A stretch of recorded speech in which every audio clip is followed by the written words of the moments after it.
Hello everyone, आप सभी का स्वागत है फिर से एक नए वीडियो के साथ। इस वीडियो में हम डिस्कस करने वाले हैं आरआरबी एनटीपीसी सीबीटी 2 लेवल 2 का जो हम शिफ्ट 2 डिस्कस करने वाले हैं, जो हमारी हुई थी 17/6/2022 को। सॉरी, 16/6/2022 को हुई थी सेकंड शिफ्ट। उसको डिस्कस करेंगे हम लेवल 2 का ही। देखो, आपको पता ही है कि जो लेवल 2 हमारा दो शिफ्टों में हुआ था। एक तो हुआ था हमारा कितने तारीख को हुआ था? 13 तारीख को हुआ था आई थिंक, एक तो शायद, और दूसरा हुआ था 16 तारीख को। तो देखो, 16 तारीख की शिफ्ट फर्स्ट है ना, वो हमने डिस्कस कर ली है। इस वीडियो में हम शिफ्ट 2 डिस्कस कर रहे हैं। आने वाले वीडियो में हम शिफ्ट 3 करेंगे। देखो यहाँ पे जो मैंने 13 तारीख की हमारी दो शिफ्ट हुई थी, शिफ्ट 1 और शिफ्ट 2, उनको पहले डिस्कस नहीं किया है। पहले हमने शिफ्ट मतलब जो 16 तारीख है उसकी शिफ्ट पहले करी है, जिसमें हमने शिफ्ट 1 कर ली है। अब हम शिफ्ट 2 को कर रहे हैं।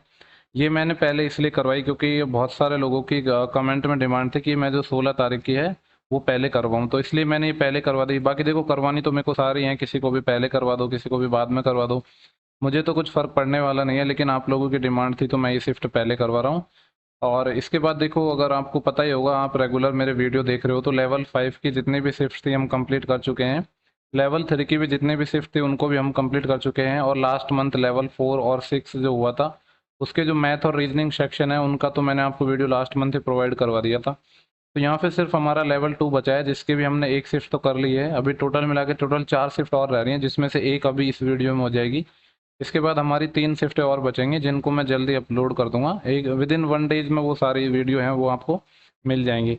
जो लोग चैनल पे नए हैं वो चैनल को सब्सक्राइब कर लो, और अगर आपको वीडियोस पसंद आते हैं तो आप लाइक कर सकते हैं, कमेंट करें और लोगों के साथ शेयर जरूर करें, जिससे जिन लोगों को वीडियोस नहीं मिल पा रही हैं उन तक भी वीडियो पहुंच पाएँ। और जिन देखो, ये वीडियो इंपॉर्टेंट होगा एसएससी के जो भी स्टूडेंट हैं उनके लिए, और जो लोग अभी एनटीपीसी का गुवाहाटी का जो एग्ज़ाम देने वाले हैं उनके लिए तो ये सबसे ज़्यादा बेनिफिशियल है ही।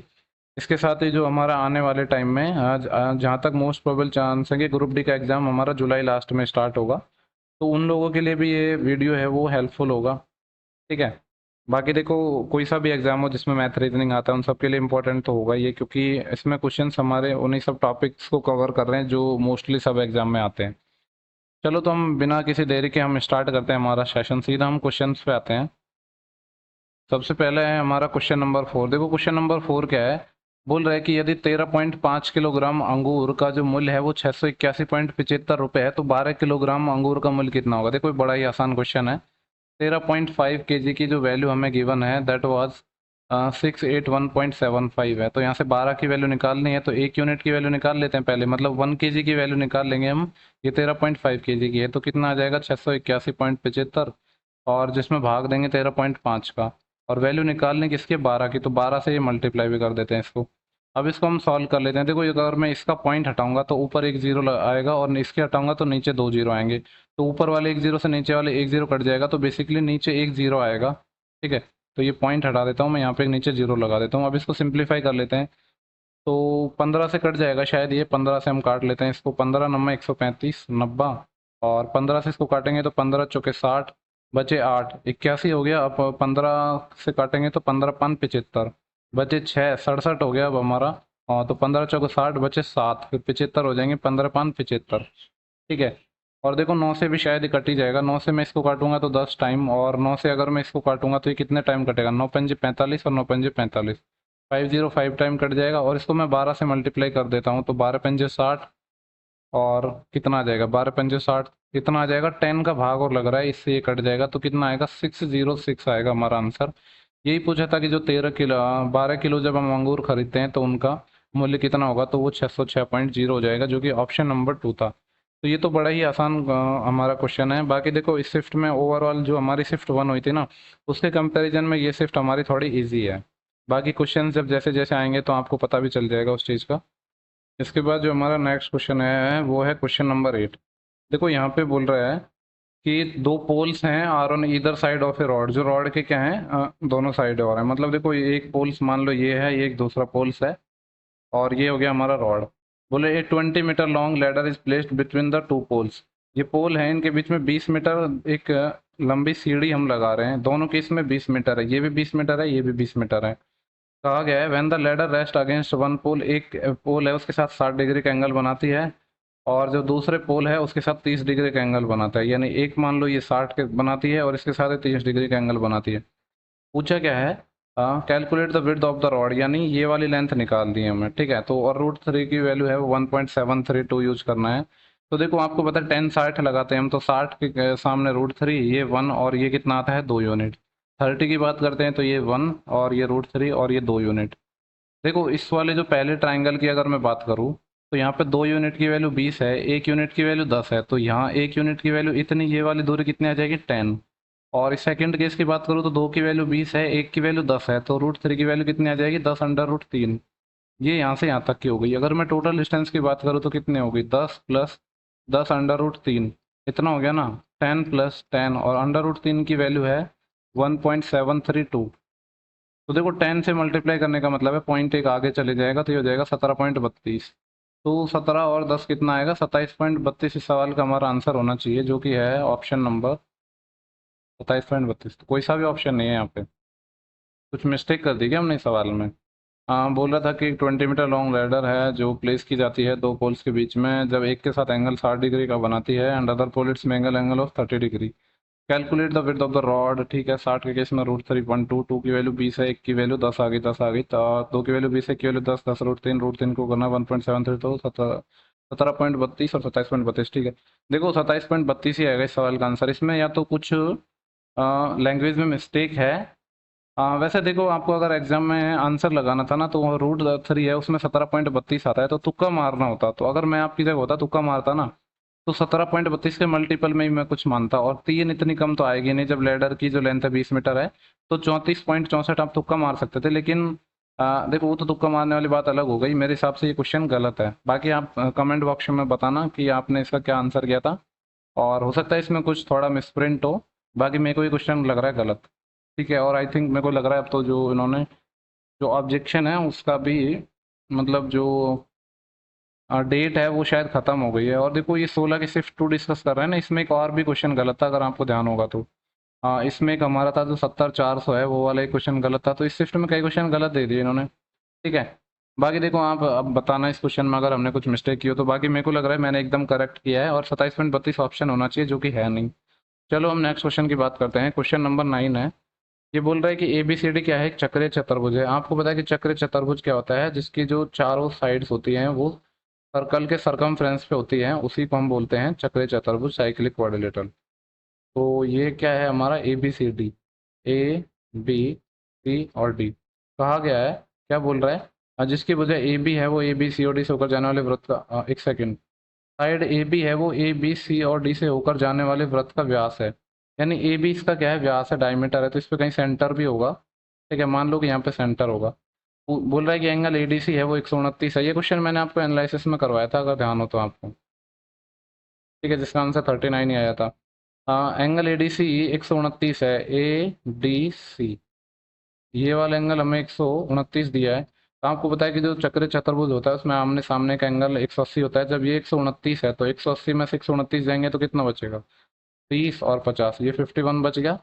पूछा क्या है उसको देख लेते हैं। हमसे पूछ रहा है एंगल BAC बताना है, BAC। देखो इसको हम यहाँ से मिला देते हैं, और हमसे ये वाला एंगल पूछा है। तो आपको पता है कि जब ये हमारा डायमीटर है, तो यहाँ सर्कल की सरकमफ्रेंस पे 90 डिग्री का एंगल बनाता है, तो ये 90 हो गया, ये 90 है, और ये 51 है, 9 और 5 14, 141 हो गया। और तीनों का सम 180 होता है, तो 180 में से 141 माइनस कर देंगे तो आंसर आ जाएगा। तो 9 से यहाँ पे आ जाएगा 50 तक पहुँचने के लिए, और 30 और आ जाएगा 180 तक पहुँचने के लिए, तो 39 आ जाएगा, जो कि ऑप्शन नंबर हमारा पहला गिवन है, ठीक है। ये एग्जैक्ट क्वेश्चन मैंने एनालिसिस में करवाया था जब हमारे एग्जाम चल रहे थे, तो हो सकता है आपको याद नहीं हो, बट मेरे को याद है ये क्वेश्चन मैंने करवाया था। ओके, देखो नेक्स्ट क्वेश्चन हमारा सिंप्लीफिकेशन का है। बोल रहा है कि इसे सॉल्व करना है। तो ये क्या है 17/2, और इसको डिवाइड करना था 15/2 से, तो मैं गुणा कर देता हूँ तो उल्टा हो जाएंगे संख्याएं, 2/15 इंटू में 13/2 डिवाइड। यहाँ पे क्या चल रहा था 17/2, इसको डिवाइड करना था इस पूरे ब्रैकेट से। तो इस पूरे ब्रैकेट को अगर हम सॉल्व करेंगे तो देखो यहाँ पे कुछ कटेगा पिटेगा तो नहीं, तो डायरेक्ट मल्टीप्लाई हो जाएगा। ये 13 × 15 या 15 × 13 कर लो, 150 और 45, 195/4 आएगा ये। और ये भाग लग रहा है तो ये गुणा में हो जाएगा, क्या हो जाएगा 4/195, ये आ गया। और इस पूरे ब्रैकेट को देखो हमें डिवाइड करना था, यहाँ पे आगे लगा हुआ है ना 169/30, तो इस पूरे ब्रैकेट को हम डिवाइड करेंगे 169/30, इससे डिवाइड करना है।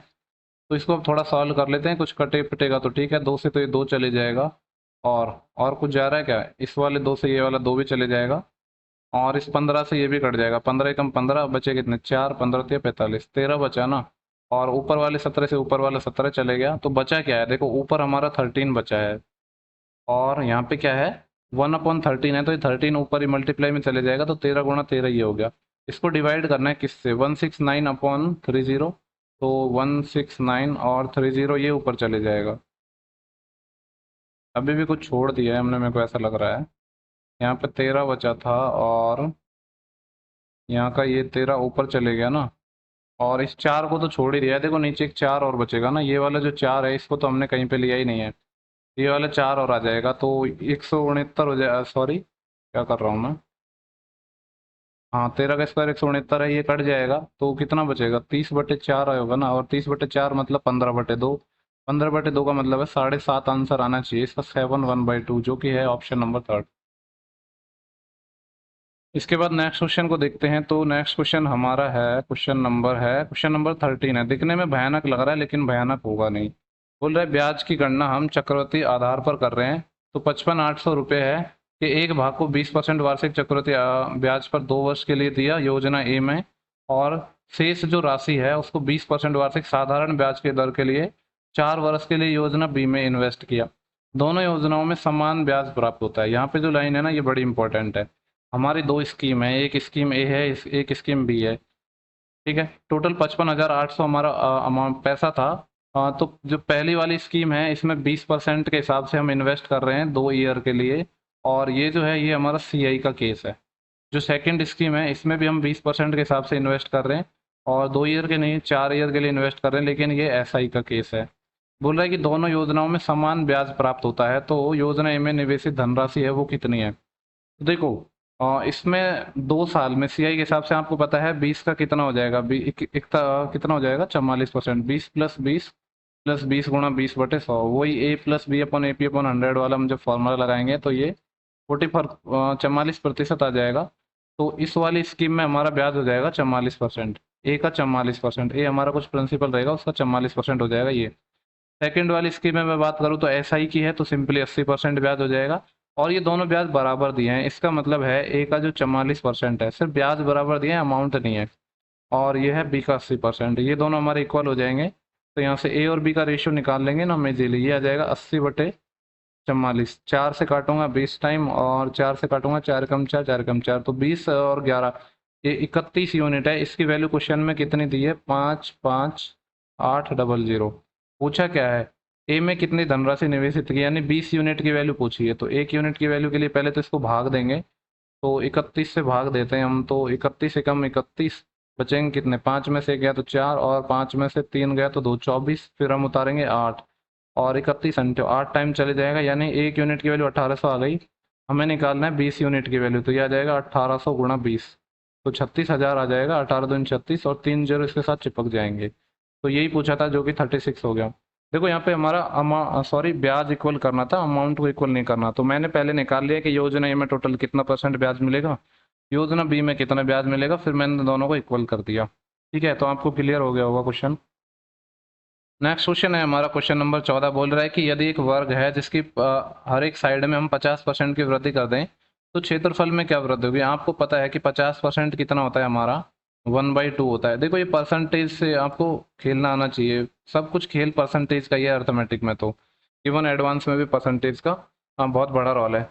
50% का मतलब है 2 से 1 हो गया, और वृद्धि हो रही है मतलब साइड्स की अगर मैं बात करूँ स्क्वायर की, पहले साइड 2 थी अब 3 हो गई। और आपको पता है कि वर्ग का जो क्षेत्रफल है वो स्क्वायर की फॉर्म में होता है, यानी साइड्स का स्क्वायर होता है ना, तो ये जो एरिया कितना हो जाएगा? पहले 4 था अब 9 हो गया, कितना बढ़ गया? 4 से 9 हो गया, 5 बढ़ गया। किसके रेस्पेक्ट में? पुराने वाले के रेस्पेक्ट में 5/4, और 5/4 आपको पता है 125% होता है। जिन लोगों को नहीं पता तो ऐसे कर लो, 5/4 है, 100 से तो मल्टीप्लाई करना है, तो 500/4 करोगे तो 125 आ जाएगा। इसके बाद नेक्स्ट क्वेश्चन की बात करते हैं। ये तो आसान क्वेश्चन था हमारा। क्वेश्चन नंबर 21 है, ये बोल रहा है हमसे कि यदि प्रत्येक पैकेट में समान संख्या में पेंसिलें मौजूद हैं, 12 पैकेटों में कुल 96 पेंसिलें मौजूद हैं, तो 304 पेंसिलों की आवश्यकता होने पर कितने पैकेट खरीदने होंगे? देखो ये सिंपल सा क्वेश्चन है कि जो 12 पैकेटों में कुल 96 पेंसिल मौजूद है, मतलब एक पैकेट में हमारी 8 पेंसिलें मौजूद हैं, तो पूछ रहे 304 पेंसिलों के लिए कितने पैकेट की आवश्यकता होगी। तो 304/8 हो जाएंगे, क्योंकि एक पैकेट में 8 है ना, तो इसको भाग दे देते हैं। 8 दूनी 16, 8 तिया 24 और बचे 6 64 और अठाउटी 64, 38। तो ये हमारा आ जाएगा आंसर नंबर 1। ये तो सिंपल सा क्वेश्चन था, इसमें कुछ ज़्यादा दिमाग लगाना ही नहीं है। क्वेश्चन नंबर जो 22 है, हम इसकी चर्चा करते हैं। बोल रहा है कि ए और बी हैं जिनकी जो चाल है, स्पीड का रेशियो है 4:5, इसलिए है, और इसलिए गंतव्य स्थान तक पहुंचने में ए को बी की तुलना में 20 मिनट अधिक समय लगता है। यदि ए अपनी चाल से दुगनी चाल से चलता है तो वह उसी दूरी को कितने समय में तय करेगा। देखो, स्पीड क्या होता है, डिस्टेंस अपॉन टाइम। इस कॉन्सेप्ट पे भर भर के सवाल आ रहे हैं। मैंने कहा कि डिस्टेंस तो क्या है, कांस्टेंट है, क्योंकि दोनों ही केस में ए को भी उतनी चलनी है, बी को भी उतनी चलनी है, तो डिस्टेंस कांस्टेंट हो गया। तो स्पीड और टाइम के रेशियो रिवर्स होंगे। तो बोल रहे हैं कि ए और बी हैं, उनकी जो स्पीड है, स्पीड का रेशियो गिवन है हमें 4:5, ये स्पीड का रेशियो है। तो टाइम का रेशियो जस्ट रिवर्स हो जाएगा, तो टाइम का रेशियो कितना हो जाएगा, 5/4। तो यहाँ पे कहा गया था कि गंतव्य स्थान तक पहुंचने के लिए ए को बी की तुलना में 20 मिनट अधिक समय लगते हैं। ए को देखो, ए को यहाँ पे बी की तुलना में कितना ज़्यादा लगा है, 1 यूनिट ज़्यादा लगा है। क्वेश्चन के अकॉर्डिंग ये 20 मिनट ज़्यादा लगता है।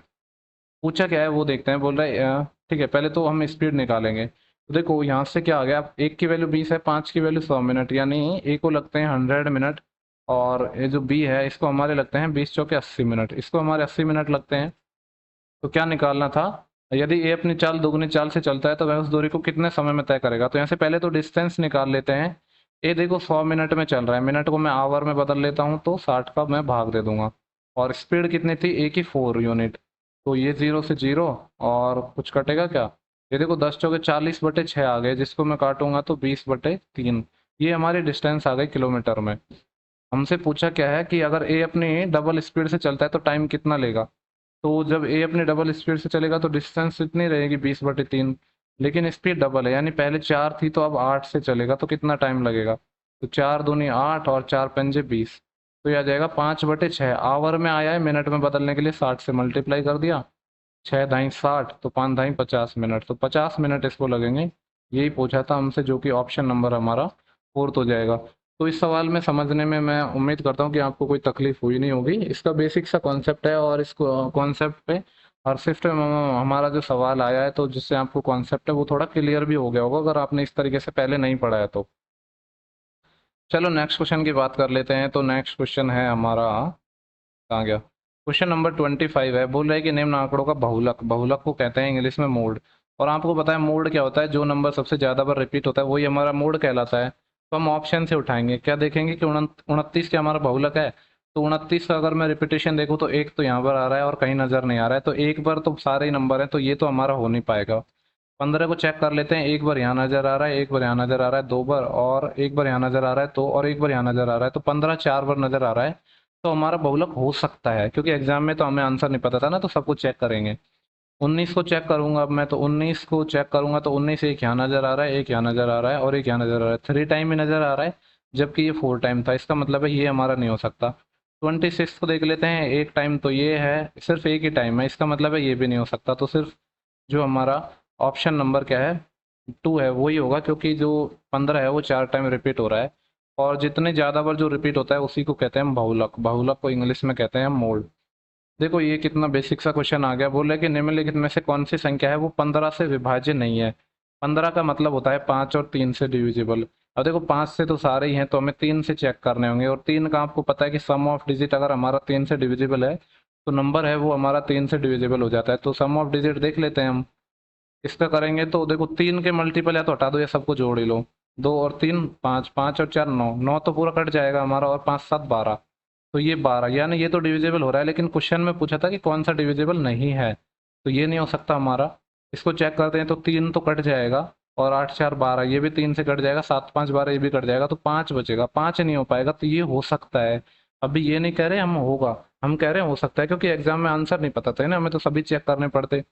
3 का मल्टीपल ये हट जाएगा, और 2 और 4 6, तो ये भी कट जाएगा, 6 ये भी कट जाएगा, 7 5 12, यानी ये भी 3 से कट जाता, लेकिन हमें तो निकालना है जो नहीं कटता, तो ये नहीं हो सकता। और 3 2 5 और 1 6, 6 और 4 10 5 15, ये भी 3 से कट जाता, लेकिन हमें तो निकालना है जो 3 से नहीं कटेगा। तो ऑप्शन नंबर हमारा जो है वो सेकंड इस सवाल का सही जवाब निकल के आया है। ठीक है, तो ऑप्शन नंबर 2 हमारा इसका सही जवाब हो जाएगा। इसके बाद हम नेक्स्ट क्वेश्चन को देखेंगे। तो क्वेश्चन नंबर है हमारा, क्वेश्चन नंबर है 31। बोल रहा है कि ए और बी हैं, साथ मिलकर एक काम को 30 दिनों में पूरा करते हैं। ठीक है। आगे बोल रहा है सी के साथ मिलकर वे उसी कार्य को 24 दिन में निपटा देते हैं। अब तीनों जब मिलकर कर रहे हैं तो जल्दी कर देंगे काम, 24 दिन में कर दिया। 30 24 का एलसीएम 120 होता है, तो यहाँ पे ये 4 टाइम चले जाएगा और ये 5 टाइम चले जाएगा। देखो ए प्लस बी की इफिशियंसी 4 है और तीनों की मिला के 5 है, इसका मतलब है सी की इफिशियंसी, सी की कार्य क्षमता 1 रही होगी। पूछ रहा है सी अकेले कार्य को कितना दिनों में करेगा। टोटल 120 काम है, एक की इफिशियंसी से कितने दिन में कर देगा, 120 दिन में। तो 120 सवाल का सही जवाब हो जाएगा, जो कि ऑप्शन नंबर फर्स्ट है। देखो तो इस शिफ्ट में मैंने कहा था कि ये कंपेरेटिवली थोड़ी ईजी है, तो आसान आसान क्वेश्चन देखने को मिल रहे हैं, बहुत ज़्यादा कैलकुलेटिव अभी नहीं आए हैं। बोल रहा है कि अक्षिता है 50 किलोमीटर पर आवर की चाल से 300 किलोमीटर की दूरी चलती है, तो टाइम कितना लेगी। 50 के हिसाब से 6 घंटे लेगी। आगे बोल रहे हैं फिर 30 किलोमीटर पर आवर के हिसाब से 360 किलोमीटर की दूरी चलती है, तो इस केस में टाइम कितना लगेगा। 30 के हिसाब से 12 घंटे। थर्ड केस है, बोल रहा है 60 किलोमीटर की दूरी 400 सॉरी 60 की स्पीड से 420 किलोमीटर चल रही, तो 6 7 42 यहाँ पे जो टाइम लेगी वो है 7 घंटे। ये हमने क्यों निकाला है अलग अलग, क्योंकि यहाँ पे देखो लास्ट में पूछा है यदि यात्रा के लिए उसकी औसत जो चाल है वो के किलोमीटर पर आवर है, तो उसे के किलोमीटर पर आवर की चाल से 216 किलोमीटर की दूरी चलने में कितना टाइम लगेगा। तो पहले तो हम निकालेंगे एवरेज स्पीड, इसलिए मैंने टाइम निकाला टोटल टाइम कितना लगेगा, क्योंकि हमें निकालना था एवरेज स्पीड। और एवरेज स्पीड क्वेश्चन में हमें दी हुई है के, तो एवरेज स्पीड है के। एवरेज स्पीड होता है टोटल डिस्टेंस बटे total time taken. Total distance कितनी होगी, 300 किलोमीटर हमारी ये है और 360 ये है, तो कितना हो जाएगा 660। और 420 ये है, 660 और 680 और 400 1080, तो 1080 हमारी डिस्टेंस हो गई। टोटल टाइम कितना लगा है, 6 घंटे यहाँ से लगा है, 12 घंटे यहाँ से लगा है, 18 18 और 7 25, इतने हमारे घंटे लगे हैं। तो यहाँ से स्पीड आ जाएगी, देखो 5 से काटूंगा, 5 5 25 और 5 दूनी 10, 5 एकम 5 और 5 छः 30, 216/5 किलोमीटर पर आवर हमारी स्पीड आ गई। अब जो पूछा है पहले उसको हम देख पढ़ते हैं कि क्या पूछा है। बोल रहा है कि 216 किलोमीटर की दूरी को तय करने में कितना टाइम लगेगा। तो स्पीड का भाग देंगे 216/5 का, 216 से 216 प्यार से कट जाएगा, तो 5 इस सवाल का हमारा आंसर निकल के आ जाएगा, जो कि है ऑप्शन नंबर 4। इसके बाद देखते हैं कि हमारा जो नेक्स्ट सवाल है वो क्या पूछ रहा है हमसे।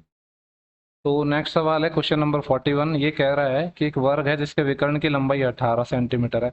आपको पता है वर्ग है, ये ए है, तो जो वर्ग का ये क्या होता है, √2a।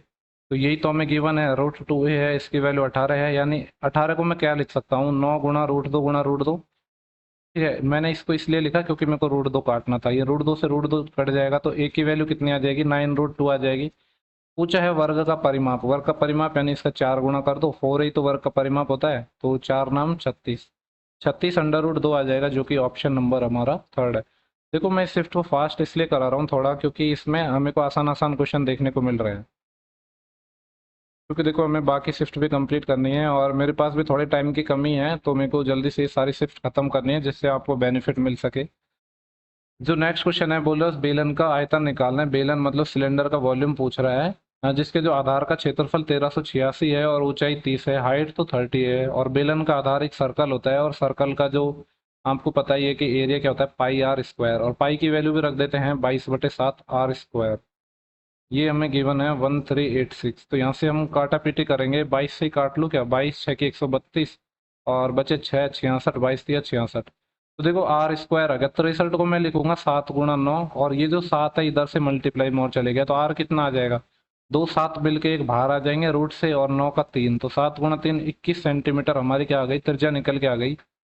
और हाइट 30 है, तो हमें निकालना था बेलन का आयतन। बेलन का आयतन आपको पता है पाई आर स्क्वायर एच होता है।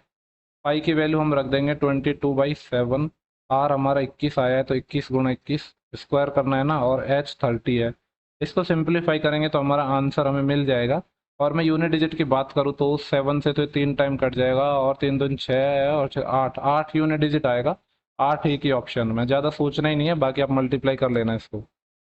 वैसे चलो कर ही देता हूँ मैं, आप बोलोगे कि गलत आंसर हो सकता है। 22 या 66 गुणा 21 गुणा 30, इसको मल्टीप्लाई करना है ना, जीरो तो एक बाहर रह जाएगा, 21 से मैं इसको कर रहा हूँ, 21 छः 126 असिलाई 12 और 21 छः 126 और 12 128 और 10 138 1386 हो गया। इसको देखो जीरो तो हमने यहाँ लगा लिया है, यानी 3 से और मल्टीप्लाई करना है। ठीक है, मान लो 30 से ही करना था, अब बाद में लगा देंगे जीरो हम। तो ये जीरो तो हमारा आ जाएगा, 3 से और मल्टीप्लाई करना है। तो 3 छः की 18 असिलाई 1 3 8 24 और 1 25 असिलाई 2 3 3 9 और 1 10 असिलाई 1 3 एकम 3 और 1 सेकंड 3 छः की 18 असिलाई 1 3 8 24 और 1 25 असिलाई 2 3 3 9 और 2 11 आएगा यहाँ पे। असिलाई 1 3 एकम 3 और 1 4 41 580 41580 ये आंसर आना चाहिए। ऑप्शन नंबर हमारा सेकंड है।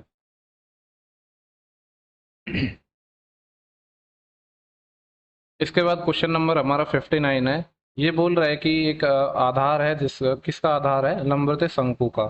आधार है वो 70 सेंटीमीटर रेडियस का है, यानी जो आधार है उसकी रेडियस 70 सेंटीमीटर है। और लंबवत ऊंचाई यानी हाइट की बात कर रखा है, दैट वाज 240 सेंटीमीटर। बोल रहा है कि लंबवत शंकु का संपूर्ण पृष्ठ क्षेत्रफल मतलब टीए से निकालना है, टोटल सरफेस एरिया। आपको पता है कि जो कौन है, शंकु है, उसका टोटल सरफेस एरिया होता है पाई आर। टीएसए का फॉर्मूला लिख रहा हूँ मैं, पाई आर, और ये हो जाएगा एल, एक second, pi R R plus L, ये होता है हमारा। तो यहाँ पे वैल्यू रख देते हैं पाई। और ओके, देखो ये वही क्वेश्चन है जो, ये गलत क्वेश्चन है, इसका आंसर ना गलत दिया है। देखो हिंदी में ये सेंटीमीटर स्क्वायर में है, जबकि जो इंग्लिश में ना ये मीटर स्क्वायर में पूछ रहा है, और उसी के अकॉर्डिंग आंसर दिया है। मैं इसको डिस्कस कर लेते हैं वैसे तो आंसर क्या आएगा। पाई हमारा 22/7 है, इसको मैंने टेलीग्राम पे बताया भी था। आर की वैल्यू क्या है हमारी, 70 है। और आर प्लस एल, यानी एल देखो कितना आएगा। यहाँ पे मैं एक आपको बना के बताऊँ, कौन बना के बताऊँ, वैसे तो आपको पता होना चाहिए, डायरेक्टर प्लेट पता होना चाहिए, फिर भी मैं बता देता हूँ कि रेडियस हमारी कितनी है। ये हमारी जो रेडियस है 70 है, और हाइट है 240। देखो यहाँ पे मैं रेशियो ले रहा हूँ इन दोनों का, तो कितना आ जाएगा, 7:24 आ जाएगा। और आपको पता होना चाहिए कि जो 7 24 25 है ना, ये हमारा एक टेम्परेट बनाता है। तो ये 25, लेकिन एक्चुअली में तो 10 से भाग भी तो दे दिया हमने, तो इसके साथ जीरो आएगा, मतलब जो एल है वो हमारा 250 आ गया। तो एल प्लस आर कितना हो जाएगा, 250 तो ये, और आर है 70, तो 250 और 70 320, ये आ गया। ट्रिपलेट बहुत काम की चीज़ होती है, अगर आपको नहीं आती है ना तो मैंने एक वीडियो डाला हुआ है, मतलब स्टार्टिंग में मिल जाएगा आपको, जब मैंने वीडियो बनाना स्टार्ट किए थे तो वहाँ पे आपको वीडियो मिल जाएगा। 2-3 महीने पहले डाला था, उसको आप देख लेना, आपके सारे कॉन्सेप्ट क्लियर हो जाएंगे। इसको देखो मल्टीप्लाई करना है, 2 जीरो तो यहाँ पे आ ही जाएंगी हमारी। उसके बाद बच गया क्या, 22 को 32 से मल्टीप्लाई करना है, 32 को 22 से करना है, ये हमारे पास बच गया। तो 22 दूनी 44 और 80 लाएंगे 4, और 22 या 66, 66 और 4 70, 70 400 हमारा आंसर आना चाहिए, क्योंकि क्वेश्चन में सेंटीमीटर स्क्वायर के अकॉर्डिंग पूछा था। तो उसके अकॉर्डिंग हमारा आंसर ये होना चाहिए था, बट हमें आंसर दिया है ये, और ये कब होगा, जब ये मीटर स्क्वायर के अकॉर्डिंग होगा। क्योंकि मीटर स्क्वायर के अकॉर्डिंग होता तो यहाँ पे 1000 का भाग लग जाता ना, तो 1 2 3 तो यहाँ पे पॉइंट आता फिर 7 पॉइंट। अगर मीटर में पूछता तो तब आता ये 7.04 मीटर स्क्वायर। तो अब हिंदी मीडियम वाले स्टूडेंट की तो इसमें कोई गलती है ही नहीं, क्योंकि यहाँ पे सेंटीमीटर स्क्वायर में दिया हुआ था और ऑप्शन भी दिया हुआ है। तो देखते हैं कि ये क्वेश्चन बोनस में जाता है कि नहीं जाता है। बाकी देखो जाना चाहिए, क्योंकि क्वेश्चन ऐसा तो है नहीं कि गलत है, क्वेश्चन तो सही है। जनरली ऐसा होता है कि जब क्वेश्चन गलत होता है तो उसको इंग्लिश में सही माना जाता है, लेकिन क्वेश्चन तो सही है और उसके अकॉर्डिंग ऑप्शन भी आ रहे हैं, तो फिर मेरे हिसाब से तो इसमें बोनस दिया जाना चाहिए। बाकी देखो, रेलवे जाने, बोल रहे एक आयत है, आयत की भुजाओं के मापन के दौरान हुई त्रुटि बस उनका जो माप है 10% और 8% अधिक हो गया। मतलब लंबाई और चौड़ाई है वो 10% और 8% हमने ज़्यादा लिख दी। तो पूछ रहा है इसके क्षेत्रफल में होने वाला त्रुटि परसेंट कितना है। तो आपको पता है कि आयत का क्षेत्रफल होता है लंबाई गुणा चौड़ाई। तो 10% को हम फ्रैक्शन में लिखेंगे तो 1/10 होता है, यानी पहले साइड हमारी 10 हुआ करती थी, अब 11 हो गई। ये एल की कहानी है। और बी के बारे में बोल रहा है कि 8% बढ़ गई। 8% होता है 4%, 1/25 होता है, तो 8% होगा 2/25। 25 पे 2 बढ़ गया, मतलब ये है कि 25 से कितना हो गया, 27 हो गया। देखो हो सकता है जो लोग रेलवे की तैयारी कर रहे हैं ना उनको मेरे कॉन्सेप्ट समझ नहीं आ रहे हो, क्योंकि जनरली देखो एसएससी वगैरह के स्टूडेंट को तो समझ आ रहे होंगे। बाकी चीज़ें आपको ऐसे ही करनी है, वो आपने कहाँ से पढ़ा है वो खैर आपको पता है। तो ये कितना हो जाएगा, कुछ कट पिट तो रहा नहीं है, तो 250 से कितना हो जाएगा, ये 11 7 77 80 7 और 11 दूनी 22 और 7 29, 297। तो त्रुटि कितने की हुई है, 250 से 297 लिख दिया, मतलब 47 ज़्यादा लिख दिया। किसके रेस्पेक्ट में, 250 के रेस्पेक्ट में। परसेंटेज निकालना है तो 100 से हम मल्टीप्लाई कर देंगे, और 25 चौके 100 होते हैं, और 25 ढाई के 250 होते हैं। 4 7 28 असिलाई 2 और 4 चौको 16, 16 और 2 18, और 10 से भाग और देना है तो 18.8 आ जाएगा। 18.8% है इसमें हमारा आंसर आना चाहिए, जो कि है ऑप्शन नंबर 3। ठीक है, बाकी देखो आपको स्पीड कम ज़्यादा लगे ना तो आप अपने अकॉर्डिंग मैनेज कर लेना। मैं आपको थोड़ा बता रहा हूँ, थोड़ा देखो वैसे नॉर्मल से थोड़ा ज़्यादा ही बता रहा हूँ इस वीडियो में, क्योंकि इसमें क्वेश्चंस इतने ज़्यादा मतलब कुछ है नहीं बताने लायक। तो अब बहुत सारे शिफ्ट हम ऑलरेडी डिस्कस कर चुके हैं, तो अब आपको सेम टाइप के क्वेश्चन भी रिपीट हो रहे हैं, तो बार बार उतना टाइम लगाने से तो मतलब है नहीं। बोल रहे हैं कि 7 क्रमागत संख्याओं के एक अनुक्रम पर विचार करना है। ठीक है, विचार कर लेंगे हम। 7 संख्याओं के बारे में बोल रहे हैं कि जो क्रमागत है मतलब कंसेक्यूटिव है। यदि पहली 5 संख्याओं का औसत जेड है, देखो मैंने आपको पहले भी बताया है, कंसेक्यूटिव नंबर होते हैं उनका एवरेज या तो मिड टर्म होता है, या उसको ये कह सकते हैं कि फर्स्ट और लास्ट टर्म का एवरेज होता है, दोनों ही बराबर होते हैं। जब 5 नंबर थे हमारे तो एवरेज हमारा मिड टर्म रहा होगा, और हमें मिड टर्म है और जो एवरेज है वो जेड दिया हुआ है, यानी ये वाली टर्म जेड थी, तो इससे अगली जेड+1 रही होगी, ये जेड+2 रही होगी, और इससे पिछली भी निकालना चाहें तो ये -1 रही होगी, ये -2, क्योंकि कंसेक्यूटिव नंबर है ना तो एक एक बढ़ जाएंगे। तो बोल रहा है तो जब हम क्या बोल रहा है आगे, तो अंतिम 3 संख्याओं का औसत क्या होगा। यानी देखो ये तो 5 नंबर हैं, अब 2 नंबर को और शामिल कर रहे हैं हम इसमें, ये छठा और ये 7वां। तो ये कितना हो जाएगा Z+3, और ये हो जाएगा Z+4। अब देखो यहाँ पे बोल रहा है कि अंतिम 3 संख्याओं का औसत क्या होगा, तो अंतिम 3 संख्याएं ये हैं, इनका एवरेज निकाल लेते हैं। तीनों को जोड़ेंगे तो 3Z, और 4 और 3 7, 7 और 2 9, और इसमें 3 से भाग दे देंगे क्योंकि 3 संख्याएं हैं, तो यह आ जाएगा Z+3। Z+3 इसका हमारा आंसर होगा, जो कि ऑप्शन नंबर 2 है। इसके बाद हमारा जो नेक्स्ट क्वेश्चन है उस पर हम चर्चा करते हैं। क्वेश्चन है कि cosec theta into tan theta, इसकी वैल्यू 2/√3 है, जहां थीटा एक न्यून कोण है, तो थीटा की वैल्यू क्या होगी। ठीक है, तो देखो या तो इसको आप वैल्यू पुटिंग से कर लो या बेसिक से बना लो। बेसिक से ही बना लेते हैं। कोसेक थीटा को क्या लिख सकते हैं, 1/sin थीटा, और टेन थीटा को लिखेंगे sin थीटा बटे कॉस थीटा, बराबर है, क्योंकि बेसिक से भी बहुत ज़्यादा टाइम लगता नहीं है और ये तो बच्चा सा क्वेश्चन है। साइन से साइन कट जाएगा, 1/cos, 1/cos होता है सेक थीटा। सेक थीटा की वैल्यू 2/√3 है। आपको पता है कि cos 30√3/2 होता है, और उसका उल्टा सेक हो जाएगा ये, तो थीटा कितना आ जाएगा 30 डिग्री। यही पूछा था कि थीटा क्या होगा, या तो आप वैल्यू पुटिंग से कर लेते इस सवाल को, या फिर नॉर्मली कर लेते। देखो ये क्वेश्चन है, ये क्वेश्चन अगर मैं टू बी ऑनेस्ट ये मेरे को नहीं आता है इसका, आप कमेंट सेक्शन में इसका जवाब देना। बाकी देखो मैंने ये काफ़ी लोगों से डिस्कस किया था। पहले तो मेरे को लगा था कि यहाँ पे पूछ रहा है कि 70 से 79 की जो ऊपरी सीमा क्या है, तो मुझे लगा कि 79 होनी चाहिए, लेकिन मैंने फिर 2-4 लोगों से डिस्कस किया तो उन्होंने बताया अभी, लेकिन हालांकि मेरे को इसका कॉन्सेप्ट अभी भी समझ नहीं आया कि क्या था। उनका कहना ये था कि जब इसकी अपर लिमिट पूछेगा तो इसमें 0.5 ऐड कर दो, और इसके लोअर लिमिट पूछता तो इसमें 0.5 माइनस कर दो। तो उनके अकॉर्डिंग कहना यह था कि इसकी जो लोअर लिमिट है वो 69.5 हो जाती, और अपर लिमिट 79.5 हो जाती, तो उसके अकॉर्डिंग हमारा ये आंसर होता। बाकी देखो मेरे को नहीं पता है कि ये क्वेश्चन कैसे होगा, आप इसका आंसर कमेंट बॉक्स में देना अगर आपको थोड़ी नॉलेज है तो।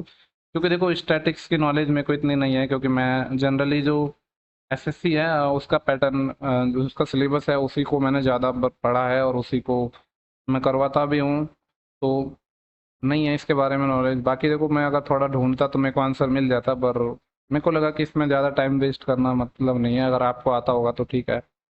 बाकी देखो 1-2 क्वेश्चन ऐसे होते हैं जो एग्जाम में हमें नहीं पता हो, तो उनको छोड़ देने में ही भलाई है। इसके बाद क्वेश्चन नंबर जो 71 है वो बोल रहा है कि एक साथ 5 घंटियाँ बजना शुरू करती हैं, और 3, 6, 12, 15 और 18 सेकंड के अंतराल पर बजती हैं। पहले वो बजी 9:58 45 सेकंड पर, तो पुनः एक साथ कब बजेंगे। तो सिंपल सा है, इसका एलसीएम लेंगे हम। इसका एलसीएम लेंगे 3, 6, 12, 15 और 18। और देखो इसका एलसीएम अगर मैं डायरेक्ट लूँ ना, या तो आप वैसे ले लो जैसे हम बचपन से लेते आ रहे हैं। अगर मैं डायरेक्ट लूँ, मान लिया कि मैंने एलसीएम 18 ही है, तो 18 है, तो देखो 18 से इसकी तो बात बन जाएगी, मतलब जो 3 है ये तो कट जाएगा, 6 की भी बात बन जाएगी, लेकिन इनकी बात नहीं बनेगी 15 और 12 की। सॉरी हाँ 12 और 15 की। अगर मैं इसको 12 से डिवाइड करता हूँ तो ये 3 से 6 टाइम कट जाएगा, और 6 से 3 टाइम कट जाएगा, 6 से 2 टाइम, अभी भी यहाँ पे नीचे 2 बच जाएगा। यानी अगर मेरे को इसको 12 से डिवाइड करना है तो एक 2 और चाहिए। अब 15 की भी देख लेते हैं कि 15 के लिए क्या चाहिए, तो 3 से ये 5 टाइम, और 3 से 6 टाइम, लेकिन ये नीचे का 5 बच गया, यानी एक 5 और चाहिए इसके एलसीएम में। तो एक 5 और मैंने मल्टीप्लाई कर दिया, तो ये आ जाएगा 180 सेकेंड आ जाएगा हमारा। देखो आप नॉर्मली एलसीएम ले लेना, मैंने डायरेक्ट ले लिया और आपको बता भी दिया है कि कैसे लेना है। जिसकी हमें कमी पड़ रही थी वो हमने इसमें मल्टीप्लाई कर दिए। तो 180 सेकंड बाद बजेंगे, 180 सेकंड को हम कहते हैं 3 मिनट, तो 9:58 और 45 सेकेंड में जब हम जोड़ेंगे 3 मिनट, तो ये कितना हो जाएगा, 3 मिनट जोड़ रहे हैं ना हम, तो 45 सेकेंड तो 45 सेकेंड ही रहेंगी। और ये कितना हो जाएगा, 8 3 11 और 80 1 5 और 1 6। देखो 9:61 और 45 सेकेंड हो जाएंगी। अब 9:61 तो बजते नहीं है, तो 10:01 और 45 सेकेंड हो जाएगी। बेसिकली 3 मिनट जोड़ना है उसमें, जैसे भी आप जोड़ लो। ऐसे समझ लो कि 9:58 है, 3 मिनट जोड़ेंगे तो 10:01 45 सेकेंड हो गया। तो इसका आंसर हो जाएगा हमारा ऑप्शन थर्ड। देखो नेक्स्ट क्वेश्चन हमारा सिंप्लीफिकेशन का क्वेश्चन है, जिसमें मैं फॉर्मूला लगाऊंगा ए क्यूब माइनस बी क्यूब का। आपको पता भी होगा, फिर भी मैं लिख दे रहा हूँ फॉर्मूला। ये होता है A minus B, A square plus A B और प्लस का बी स्क्वायर। तो यहाँ पे ये क्या हो जाएगा, A cube minus B cube यानी ए माइनस बी, 5.5 माइनस 4। तो डायरेक्टली लिख दोगे इसको, 1.5 आएगा ये हो जाएगा 1.5 इंटू ए स्क्वायर यानी 5.5 का स्क्वायर करेंगे तो ये 30 25 हो जाएगा, प्लस ए बी, 5.5 को 4 से मल्टीप्लाई करूंगा तो 22, और बी स्क्वायर 4 का स्क्वायर करूंगा तो 16। डिवाइड में है हमारा 30.25 और 22 और 16। ठीक है। देखो यहाँ पे आपको नजर आ रहा है सेम ही चीज़ है ऊपर और नीचे, तो कुछ नहीं बचा, सिर्फ 1.5 बचा है। यही इस सवाल का जवाब हो जाएगा, जो कि ऑप्शन नंबर 4 है। तो काफ़ी आसान आसान क्वेश्चन देखने को मिल रहे हैं, कोई भी चैलेंजिंग क्वेश्चन ऐसा खास देखने को मिला नहीं है अभी तक। इसके बाद नेक्स्ट क्वेश्चन है, बोल रहा है कि 370 60 मीटर लंबी एक रेलगाड़ी है, एक बिजली के खंभे को 12 सेकंड में पार करती है। आपको पता है कि जब भी रेलगाड़ी बिजली के खंभे को पार करेगी, खुद की लंबाई चलेगी, तो लंबाई या डिस्टेंस क्या होती है, स्पीड इनटू टाइम। हाँ, तो देखो यहाँ पे लंबाई तो दी हुई है ना, तो क्या हो जाएगा, स्पीड निकल जाएगी यहाँ से। स्पीड कितनी आ जाएगी, डिस्टेंस है 360 और टाइम है 12, तो 12 3 36, तो 30 मीटर पर सेकंड हमारी स्पीड आ गई। बोल रहा है कि रेलगाड़ी द्वारा 150 मीटर लंबे पुल को पार करने में लगने वाला समय सेकंड में निकालना है। तो देखो दूरी कितनी हो जाएगी, 360 तो खुद की दूरी चलेगी और पुल की लंबाई 150 और चलेगी, तो 36 और 5 41 और 51 510 मीटर चलेगी, और स्पीड है इसकी 30, तो जीरो, तो 51/3 17 आ जाएगा। 17 सेकंड में ये 150 मीटर लंबे पुल को पार कर लेगी, जो कि हमारा ऑप्शन नंबर है 2 है, जिसका आंसर है 17। तो ये नेक्स्ट क्वेश्चन है हमारा, सिंप्लीफिकेशन कैसे हमें सॉल्व करना है, तो इसको सॉल्व कर लेते हैं हम। यहाँ पे क्या गिवन है हमारा, एक सेकंड, क्या हो गया, 10 माइनस, ये है ब्रैकेट के अंदर 3/4 है, और प्लस में है हमारा 4 दूनी 8, 8 और 1 9/2। देखो यहाँ पे माइनस है, इसको मैं अभी अंदर मल्टीप्लाई कर रहा हूँ, तो माइनस का 1/4 होगा और माइनस का 1/84 हो जाएगा ये। इसको हमें सॉल्व करना है और 4 से भाग भी देना है। तो पहले हम इसको सॉल्व करते हैं अंदर वाली चीज़ों को, ये 2 था बटे में। तो देखो ये अगर मैं इसको क्या करूँ, पहले इन दोनों टर्म को सॉल्व करते हैं, बटे में 4 4 है ना, तो ये हो जाएगा 3/4 माइनस का 1/4, तो 3 माइनस 1 2/4, 2/4 मतलब हाफ, आधा हो जाएगा। 10 माइनस ये दोनों टर्म मिलके 1/2 बना दिया, और यहाँ पे कितना है फिर हमारा, प्लस का 9/2 है, बड़ा बड़ा लिखता हूँ थोड़ा, 9/2 है, और माइनस का 1/84 ये है। इतना ही था ना हमारा। और देखो इन दोनों को मैं अगर सॉल्व करूंगा तो 9 + 1 10/2 5 आ जाएगा, तो ये पूरा हट के सिर्फ हमारा 5 बन जाएगा। तो अब हमारा बड़ा ही आसान सा बन गया है क्वेश्चन। इस माइनस को भी अंदर मल्टीप्लाई कर देते हैं, तो 10 माइनस 5 5 हो जाएगा, और ये माइनस का आएगा 1/84, जिसमें हम भाग देंगे 4 से। तो इसको मल्टीप्लाई कर लेते हैं, कितना आ जाएगा, 401 और 8 पंच 40, 400 और 5 चौके 20, 420, 420 माइनस 1 419, 419/4 इंटू 84, ये आ गया हमारा।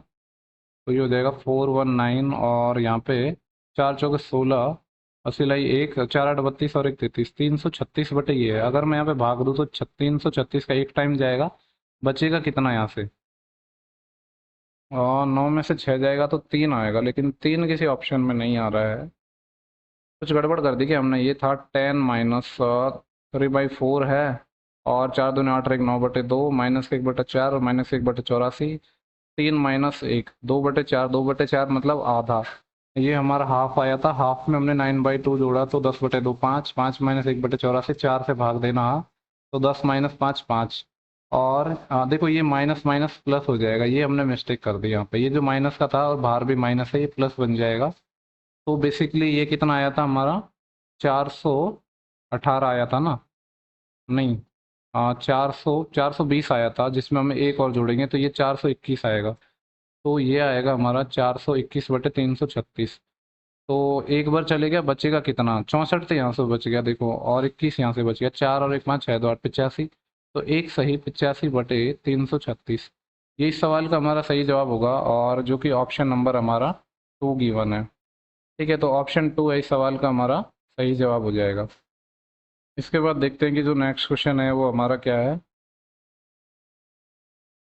देखो नेक्स्ट क्वेश्चन है क्वेश्चन नंबर 82। ये बोल रहा है कि एक विद्यालय है जिसमें कक्षाएं हैं 10 11 12, एक 10th क्लास है, एक 11th क्लास है और एक 12th क्लास है। इसमें जो विद्यार्थियों की संख्या है वो कक्षा 10 में 384 है, और इसमें 256 है, और इसमें है 480। आगे क्या बोल रहा है, सभी छात्रों को अलग अलग समूह में विभाजित किया जाता है, किसी भी समूह में एक से अधिक कक्षा के छात्र नहीं होते हैं। ठीक है, यदि सभी समूह में छात्रों की संख्या समान रखी है तो कम से कम कितने ग्रुप बनाए जा सकते हैं, समूह बनाए जा सकते हैं। ऐसा क्वेश्चन मैंने आपको पहले भी बताया है। सबसे पहले हम क्या करेंगे, HCF फाइंड करेंगे।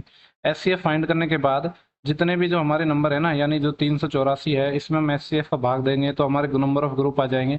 ऐसे ही फिर जो 256 है, इसमें हम HCF का भाग देंगे तो नंबर ऑफ ग्रुप आ जाएंगे। फिर 480 है, इसमें HCF का भाग देंगे तो नंबर ऑफ हमारे ग्रुप निकल के आ जाएंगे। तो ऐसा क्वेश्चन पहले भी करवाया था। तो सबसे पहला जो हमारा काम है वो है HCF निकालना, क्योंकि ऐसे क्वेश्चंस में ना HCF बेस्ड ही होते हैं।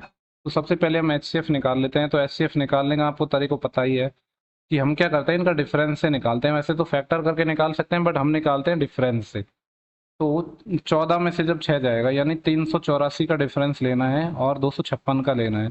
तो कितना आ जाएगा, 56 तो 44 ये, और 84 ये, और 4 4 8 और 128, इन दोनों का आ जाएगा 128। और डिफरेंस लेना होता है, पॉजिटिव डिफरेंस हमें।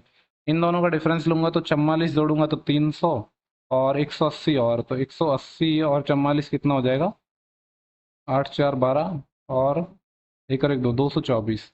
ये 224 हो जाएगा। देन इसके बाद तीसरे का पहले से डिफरेंस लेंगे हम।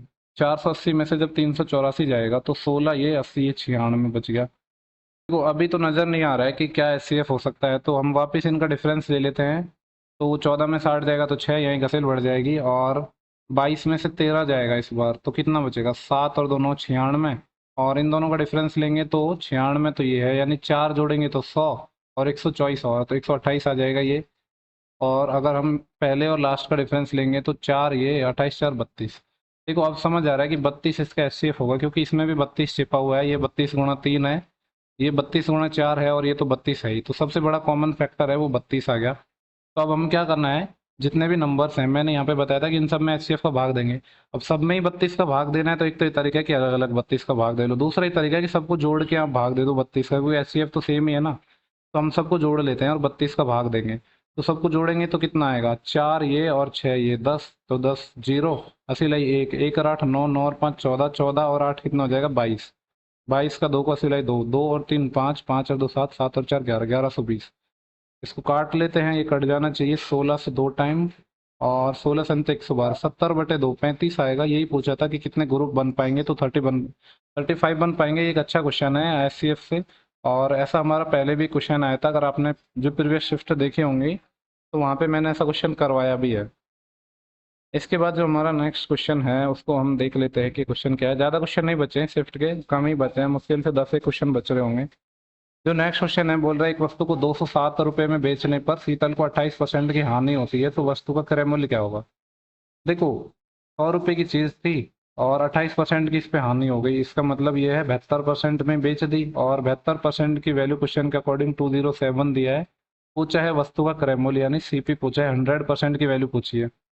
तो भाग देंगे 9 8 72, और 9 दूनी 18, बचे 2, 27, 9 या 27।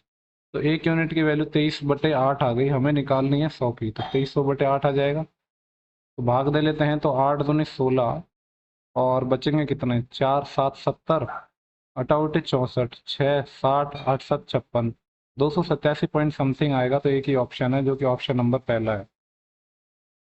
देखो इसके बाद जो नेक्स्ट क्वेश्चन है हमारा, टाइम एंड वर्क का अच्छा क्वेश्चन लग रहा है थोड़ा दिखने में। बोल रहा है कि एक ठेकेदार है, किसी काम को 250 दिन में करने का ठेका लेता है। ठीक है, वह 300 श्रमिकों को 50 दिन के लिए काम पे लगाता है, और वे कार्य का आधा भाग पूर्ण कर देते हैं। देखो 300 हमारे श्रमिक हो गए जो 50 दिन में कार्य का आधा भाग पूरा कर रहे हैं, यानी अब भी बचा हुआ कितना है, आधा काम है, यानी ये बचा हुआ भी तो हमारा आधा ही हो जाएगा जितना इन्होंने किया है। वो आधा काम है, तो रिमेनिंग भी हमारा शेष इतना ही रह गया। तो इसको पूरा करना है अब। तो इसके लिए क्या बोल रहा है वह, एक बटा यहाँ पे है, फिर वह श्रमिकों की संख्या घटाकर 100 कर देता है। देखो इनिशियली में 300 श्रमिक काम कर रहे थे, 50 दिनों तक काम किया। फिर आगे क्या हुआ कि इसने सिर्फ श्रमिक घटा दिए और अब 100 ही काम कर रहे हैं, 100 लोग काम कर रहे हैं और 120 दिन तक कर रहे हैं। तो 120 दिन तक काम करवा दिया। 50 दिन तो पहले लग गए, 120 दिन ये लग गए। इसके बाद बोल रहा है जिसके बाद वह 20 दिन की छुट्टी लेता है, तो 20 दिन की छुट्टी और ये ले ली। तो छुट्टी के बाद कार्य को समय पर पूरा करने के लिए शेष अवधि के लिए कितने श्रमिकों को नियोजित किया जाना चाहिए। देखो अभी टोटल हमारा वर्क कितना बचा है, यहाँ पे रिमेनिंग वर्क जो हमारा कितना बचा है, ये देखो 15,000 हो गया और ये कितना हो गया 12,000। 15,000 माइनस 12,000, तो हमारा जो शेष काम बचा है वो देखो यहाँ पे अब हमारा जो शेष काम है वो कितना आ गया, 15,000 माइनस 12,000, ये हमारा शेष काम हो गया। तो ये कितना हो जाएगा, 3,000 बचा है। 3,000 हमारा शेष काम रह गया है। इसको कितने दिन में करना है, देखो यहाँ 50 दिन तो पहले लग गए थे हमारे, 120 ये लग गए, 170 और 20 ये लग गए, 190 और टोटल 250 दिन में करना था। तो हमारे पास जो डेज बचे हैं वो 60 डेज बचे हैं, तो इसको 60 डेज में करना है। तो 0 से 0 और 6 पंजे, तो इस 50 श्रमिकों की जरूरत पड़ेगी। यही पूछा कितने श्रमिक चाहिए, तो 50 चाहिए, क्योंकि 50 लोग ही तो 60 दिन में पूरा काम करेंगे, 3,000, तो 50 श्रमिकों की संख्या चाहिए। हमने टोटल वर्क में भाग दे दिया डेज का, तो श्रमिकों की संख्या निकल के आ गई। ठीक है, अच्छा क्वेश्चन था थोड़ा। इसके बाद जो नेक्स्ट क्वेश्चन है ये तो आसान सा क्वेश्चन है। x प्लस 1/x हमारा 4 गिवन है और हमसे ये एक्सप्रेशन दिया, इसकी वैल्यू पूछिए। देखो यहाँ से क्या कर रहा हूँ मैं, x को 4x कॉमन ले रहा हूँ ऊपर से, तो यहाँ से बचेगा x प्लस 1/x डिवाइड, यहाँ पे क्या होगा, यहाँ पे भी फिर x कॉमन ले लेते हैं, 9x कॉमन आ जाएगा। तो यहाँ से बचेगा कितना x, और यहाँ से 9x कॉमन लिया था तो 1/x, और इस 10x है ना, इस 10x से x कॉमन आ गया, तो कितना बचेगा, यहाँ पे सिर्फ 10 बचेगा और 9 का और भाग लग जाएगा, क्योंकि 9 भी तो कॉमन लिया था, तो इतना बचेगा हमारा। इसको हमें सॉल्व करना है, x प्लस एक्स हमें पता ही है, तो रख देंगे। और यहाँ देखो x से x कट गया तो 4/9 आ गया बाहर, तो और x प्लस 1/x हमारा कितना है 4, और यहाँ वैल्यू रख देते हैं। एक तो x प्लस एक्स है जो कि 4 है, प्लस का 10/9 है। जब ऊपर तो देखो 16 बन गया, नीचे 9 इंटू, इसको जब सॉल्व करेंगे तो 9 चौक 36, 36 और 10 46/9, तो ये 9 ऊपर चले जाएगा और 9 से 9 भी कट जाएगा, तो 16/46 आ गए ना। जिसको अगर मैं काटूँ 2 से तो 8/23 आ जाएगा, इससे ज़्यादा कटेगा नहीं, तो 8/23 से सवाल का हमारा सही जवाब हो जाएगा। ठीक है, इसमें कोई प्रॉब्लम होनी नहीं चाहिए आपको। इसके बाद हम नेक्स्ट क्वेश्चन की बात करते हैं, तो हमारा नेक्स्ट क्वेश्चन है, ये है क्वेश्चन नंबर 92। देखो ऐसा क्वेश्चन भी अगर आपको याद है तो हमने पहले डिस्कस किया है। यहाँ पे बोला है निम्न में से जो कौन सी फ्रैक्शन है वो सबसे बड़ी फ्रैक्शन होगी। तो देखो मैंने बताया था कि आपको कैसे करना है इसको, पहले आप कंपैरिजन करो, कौन कौन से की कंपैरिजन करो, शुरू के दो की, 7/9 की और 6/7 की। क्या करना है आपको, क्रॉस मल्टीप्लाई करना है, जो बड़ा आएगा वही अब फ्रैक्शन हमारी बड़ी हो जाएगी। यहाँ पे ये 49 आ रहा है और ये 54 आ रहा है, दूसरी वाली वैल्यू बड़ी आ रही है, मतलब दूसरी फ्रैक्शन बड़ी है, तो 7/9 तो नहीं हो सकता हमारा आंसर, एक ऑप्शन हमारा हो गया बाहर। तो हमारी 6/7 बड़ी फ्रैक्शन चल रही है अभी तो। अब 6/7 के कंपैरिजन करेंगे अगली वाली से, अगली क्या है हमारी 22/25, इससे करेंगे, वापस क्रॉस मल्टीप्लाई कर लो, ये था हमारा 22, तो इधर आएगा 25 6 की 150 और 7 दूनी 14 से 1 7 दूनी 14 और 1 15 154। अब ये वाली बड़ी हो गई हमारी, इसका मतलब है कि 6/7 भी नहीं हो सकता, अब हमारी बड़ी फ्रैक्शन है वो दूसरे निकल के आ गई है। तो ये 22/25 हो गई, इसके कंपैरिजन करेंगे नेक्स्ट वाली से, किससे, 11/13 से। तो 11/13 से करेंगे तो इधर इनको क्रॉस मल्टीप्लाई कर लेते हैं, जब इधर करेंगे तो 13 दूनी 26 और सिलाई 2, 13 दूनी 26 और तो 28, और इधर करेंगे तो 250 275। देखो ये वाली हमारी बड़ी आ रही है, इसका मतलब है ये नहीं हो सकता, 11/13 नहीं हो सकता, तो 22/25 हमारी सबसे बड़ी है, यही हमारा आंसर हो जाएगा। यही सवाल को करने का सबसे बढ़िया तरीका है। एक तरीका है कि आप इसमें भाग दो, तो वो सब चीज़ों में ज़्यादा टाइम लगेगा और आपको थोड़ा निकालने में तकलीफ भी आएगी भाग देने में, क्योंकि हर किसी में आपको पॉइंट में भाग देना होगा। उससे बढ़िया है ना गुणा कर लो। जो नेक्स्ट हमारा सवाल है ये कह रहा है कि 280 का k परसेंट, 280 का k परसेंट k/100 वो बराबर है 350 के 50% के बराबर, 50% मतलब 1/2 के। तो k की वैल्यू पूछी है, तो देखो यहाँ पे एक जीरो से एक जीरो चले जाएगा, 7 से ये 4 टाइम चले जाएगा और 7 से ये 5 टाइम, और इससे ये 2 टाइम चले जाएगा, तो यहाँ तो सिर्फ 25 रह गया।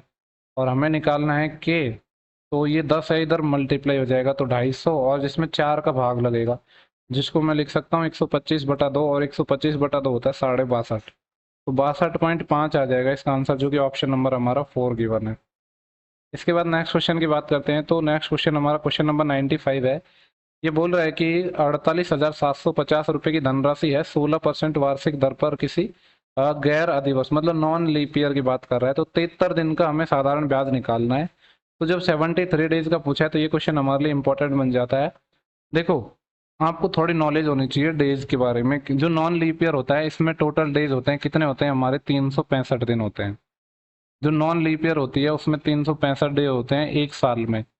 और आपको ये भी पता होना चाहिए कि जो ये 73 है ना, इसका 1/5 पार्ट होता है। ये चीज़ें लोगों को रटी हुई होती हैं, मुझे भी याद है। तो देखो, आप चाहे तो निकाल के देख लो कि 73 का अगर मैं इसमें भाग दूं इस वाली में तो कितने टाइम जाएगा, 7×5 = 35, 5 टाइम चलेगा। इसका मतलब ये है कि ये जो 73 है ना, ये एक साल का कितना पार्ट है, 1/5 पार्ट है, यानी 1/5 ईयर है ये। ठीक है। तो अगर ये चीज़ आपको पता है तो आप थोड़ा बहुत आसानी से निकाल लोगे चीज़ों को। चाहे फिर हमें सी आई पूछो एस आई पूछो, फर्क नहीं पड़ता है। लेकिन यहाँ पे तो सी आई एस आई पूछा है तो निकाल लेंगे। जो प्रिंसिपल है हमारा 48,750 है। पी तो ये हो गया, आर है हमारा 16%। टाइम टाइम की बात करें तो ये साल में ही निकाल लिया ना अपने, तो 1/5 ही हो जाएगा ये। बाकी ऐसे भी कर सकते थे कि 73 हमारा डेज हो जाते, 365 से भाग देते तो ऐसे भी हो जाता। बाकी अगर आपको चीज़ें याद है तो ज़्यादा अच्छी होंगी, जिससे आपको सोचना नहीं पड़ेगा कि मुझे क्वेश्चन स्किप करना है, ये करना है।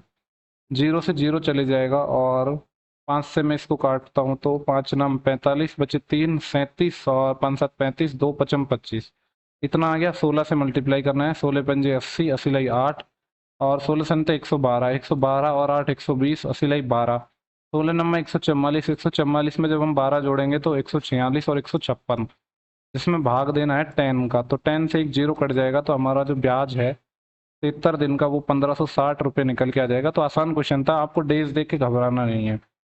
ठीक है। देखो, ये आपको याद होना चाहिए, 73 डे वन इसका 1/5 पार्ट होता है। 73 का मल्टीपल जैसे 216 आ सकता है, या 200 नहीं, 7 दूनी 14, 146 आ सकता है, या फिर 219 आ सकता है, या फिर इसका 4 टाइम आ सकता है। तो 4 तिया 12, सिला 1, 4 7 28 और 29, 292 डेज। ऐसे डेज में पूछ सकते हैं आने वाली शिफ्टों में, जो उन लोगों का गुवाहाटी का एग्जाम है, गुवाहाटी जोन वालों को जो एग्जाम है, तो हो सकता है ऐसा क्वेश्चन आपको देखने को मिले। तो आपको क्वेश्चंस को छोड़ के नहीं आना है उसको। इसके बाद जो हमारा क्वेश्चन नंबर है वो है 101। बोले निम्नलिखित में से किस द्विघात समीकरण के मूल वास्तविक नहीं होंगे। देखो, मूल वास्तविक नहीं होंगे, जो हम ये निकालते हैं ना b² - 4ac, इसको हम कुछ विविक्तर कुछ बोलते हैं हिंदी में, डिस्क्रिमिनेंट कुछ बोलते हैं। ठीक है, जो भी आपको पता होगा। ये अगर 0 से बड़ा है तो हमारे जो मूल है वो पॉजिटिव आते हैं, तो इसकी वैल्यू निकालेंगे हम। तो हम ऑप्शन से ही करेंगे इसको, बाकी तो हमारे पास कोई तरीका है ही नहीं। तो पहला हो गया 4 का 16, इस वाले की बात कर रहा हूँ मैं। 4 का 16 - 4। हाँ देखो, वैसे तो एक चीज आप समझ सकते हो, चलो हम निकाल लेते हैं, छोड़ो। ए की वैल्यू है यहाँ पे 1 और इसकी वैल्यू है -4, तो माइनस माइनस प्लस हो जाएगा तो 0 से बड़े आएगा। तो इसके तो जो मूल हैं वो रियल ही होंगे, तो ये ऑप्शन नहीं हो सकता क्योंकि हमें निकालना है जिसके रियल नहीं होंगे। सेकंड को ट्राई करते हैं, 4 का स्क्वायर 16 -4 गुणा ए गुणा सी -5, ये भी 0 से बड़ा आएगा क्योंकि माइनस माइनस प्लस हो जाएगा, तो ये भी आंसर नहीं हो सकता। फिर इसको ट्राई करेंगे हम, तो b² यानी 4 का स्क्वायर 16 -4 इंटू a1 और c 5। तो देखो, ये 16 है और माइनस का 20 है, तो माइनस का 5 आ गया, लेस देन 0 आ गया, नेगेटिव में आ गया। तो इसके मूल वास्तविक नहीं होंगे, क्योंकि जो हमारा जो इक्वेशन होता है ना, जो श्रीधराचार्य -b + -√b² - 4ac/2a, इसमें जो ये b²/4ac है, अगर ये नेगेटिव में आ गया तो काल्पनिक रूट हो जाएंगे, तो इसके रियल नहीं होंगे। और ऐसा तो है नहीं कि एक से ज्यादा ऑप्शन ऐसे होंगे, एक ही ऑप्शन ऐसा होगा जो सही होगा। तो जो लास्ट वाला है उसको चेक करने की भी जरूरत हमें है नहीं। इसके बाद हम नेक्स्ट क्वेश्चन की बात करेंगे। तो हमारा जो नेक्स्ट क्वेश्चन है, देखो यहाँ पे नेक्स्ट क्वेश्चन है वो हमारा इंपॉर्टेंट क्वेश्चन है, इसको थोड़ा ध्यान से देखना। यहाँ पे बोल रहा है कि एक व्यक्ति ने वस्तु ए और बी हैं दोनों को 2312 में खरीदा, और उसने ए को 16% की हानि पर और बी को 20% के लाभ पर बेचा।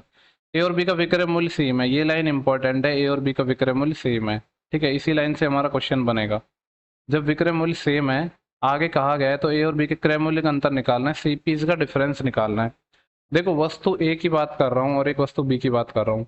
वस्तु ए को हम 16% के लॉस पर बेच रहे हैं। 16% आपको पता है कितना होता है, 4% 1/25 होता है। 16% 4/25 होएगा, लॉस हो रहा है, मतलब 25 पे 4 का लॉस। यानी ए वस्तु का अगर मैं सीपी और एसपी की बात करूँ तो 25 से 4 पे लॉस, 25 से 21 होगा। और वस्तु बी की बात करूँ तो इसको 20% के लाभ पर बेच रहे हैं। देखो ये कैसे करते हैं फ्रैक्शन, 20% 1/5 है, जो लाभ पे बेच रहे हैं तो जोड़ देते हैं और हानि होती है तो घटा देते हैं। तो ये हमारा बी की, जो मैं सीपी और एसपी की बात करूँ तो 5 रुपए की चीज थी, 1 का लाभ में बेच दिया, 6 के लाभ में बेच दिया। अब यहाँ पे जो हमारी लाइन थी, ये वाली लाइन, ए और बी के विक्रय मूल्य सेम है, इसका हमें यूज करना है। तो 21 और 6 को हमें इक्वल बनाना है। तो आपको पता है कि 21 और 6 का एलसीएम कितना आएगा? तो कितना आ पाएगा? देखो इसमें 3 और 7 है और इसमें 6 है, 6 42 आ जाएगा ना। तो इनका एलसीएम 42 हो जाएगा, तो इसको हम 42 बनाएंगे। तो 42 बनाने के लिए क्या करना होगा, इसको तो मल्टीप्लाई करना होगा 7 से, तो इसका एसपी 42 हो जाएगा, और इसको मल्टीप्लाई करना होगा 2 से। तो लिख ही देता हूँ यहाँ पे, जो नया रेशियो है क्या निकल के आ जाएगा, ये 50 आ जाएगा और ये 42 आ जाएगा। और इस वाले में 7 पंजे 35 और 7 6 की 42, ये आ गया। ये हमारा आ गया सीपी। देखो यहाँ पे क्या कहा गया है, हमसे पूछा क्या है कि ए और बी के क्रय मूल्य का अंतर निकालना है, यानी 50 और 35, 15 यूनिट की वैल्यू निकालनी है। लेकिन उससे पहले यहाँ पे एक लाइन, 1 यूनिट की वैल्यू कहाँ से आएगी? यहाँ पे कहा गया था कि ए और बी के जो है उसको 2312 रुपये में खरीदा गया है। इसका मतलब है कि 50 और 35, 85 यूनिट है, उसकी वैल्यू है हमारी कितनी, 2312 रुपये। तो यहाँ से निकाल लेंगे हम, 17 से ये कट जाएगा 5 टाइम, और 17 से इसको काटूंगा तो 17 एकम 17, बचेंगे कितने, 6 61, 17 3 51, 10 102, 17 6 की 102, 136/5 आ रहा है। तो इसका 136/5 करेंगे हम 15, क्योंकि डिफरेंस निकालना था ना, डिफरेंस से इनका 15 यूनिट ही आ रहा था। तो 1 यूनिट की वैल्यू यहाँ से 136/5 आ गई, तो 136/5 से इसको मल्टीप्लाई कर देंगे, 136/5। तो आपको पता ही है कि 5 से ये 3 टाइम कट जाएगा, और 136 का 3 टाइम करूंगा तो 408 आ जाएगा, क्योंकि 100 का 3 टाइम 300 होता है और 36 का 3 टाइम 108। तो 100 और 300 और 108 मिलकर 408 बना देंगे। ऑप्शन 4 इस सवाल का हमारा सही जवाब हो जाएगा। अच्छा क्वेश्चन था, बहुत ज़्यादा कुछ ऐसा तो था नहीं, पर फिर भी ठीक ठाक क्वेश्चन था।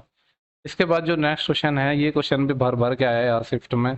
बोल रहे कि एक समलम चतुर्भुज है, एक ट्रेपेजियम है, जिसका क्षेत्रफल 1792 है। आपको पता है कि ट्रेपेजियम क्या होता है, ये हमारा ट्रेपेजियम होता है। ये साइड हमारी पैरेलल होती है, और इसका एरिया, देखो इसका एरिया होता है 1/2। पहले दिया क्या है उसको देख लेते हैं। बोले कि एरिया इसका 1792 है। इसकी समांतर भुजाओं के बीच की लंबवत दूरी 28 है। इनके बीच की दूरी, यानी ये वाली गिवन है, 28 है। और यदि समांतर भुजाओं में से एक की लंबाई 72 है, मान लो एक की लंबाई 72 है, तो दूसरे की नहीं पता, एक्स है। तो पूछ रहा है दूसरे भुजा की लंबाई क्या है। तो जो इसका एरिया होता है, ये एरिया दिया है 1792, ये बराबर होता है 1/2 गुणा समांतर भुजाओं का योग, यानी समांतर भुजा 72 है, दूसरी एक्स है, इंटू उनके बीच की दूरी, दूरी कितनी है, जो परपेंडिकुलर डिस्टेंस 28 है। इसको हमें सॉल्व करना है, तो 7 से जाएगा 4 टाइम, 7 दूनी 14, बचे 3 39, 7 पंजे 35, और 4 7 6 की 42, ये आ गया 256। 4 से वापस कट जाएगा, 4 6 की 24, और बचे 1 4 चौको 16 64। ठीक है, तो देखो यहाँ से क्या आ गया हमारा, ये 72 प्लस एक्स आया है, और ये 2 है ना, ये इधर मल्टीप्लाई हो जाएगा 128। तो यहाँ से x निकाल लोगे आप, 8 में से 2 जाएगा 6, और 12 में से 7 जाएगा 5, दूसरी साइड 56 आ गई। यही पूछा था कि दूसरी साइड क्या होगी। ठीक है, तो जो कि हमारी हो जाएगी 56 सेंटीमीटर। देखो यहाँ पे बोल रहा है कि 31,600 रुपये की धनराशि है, 9% वार्षिक ब्याज की दर से, 1/3 वर्ष। 1/3 वर्ष कितना होता है आपको, 1 ईयर, और 12 में 3 का भाग देंगे तो 4 मंथ, और यानी बेसिकली 16 मंथ होते हैं हमारे ये। इसको कहते हैं 1/3 ईयर। बोल रहा है इतने दर से प्राप्त होने वाला चक्रवृद्धि ब्याज यानी सीआई निकालना है, और ब्याज की जो गणना है वो 8 मासिक चक्रवृद्धि आधार पर कर रहे हैं, तो निकटतम वैल्यू निकालनी है।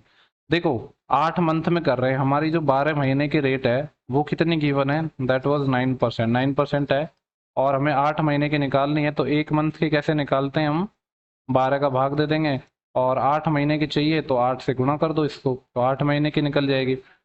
तो 4 दूनी 8, 4 तिया 12, 9/3 मतलब 3, 3 दूनी 6, 6% आ गई हमारी रेट।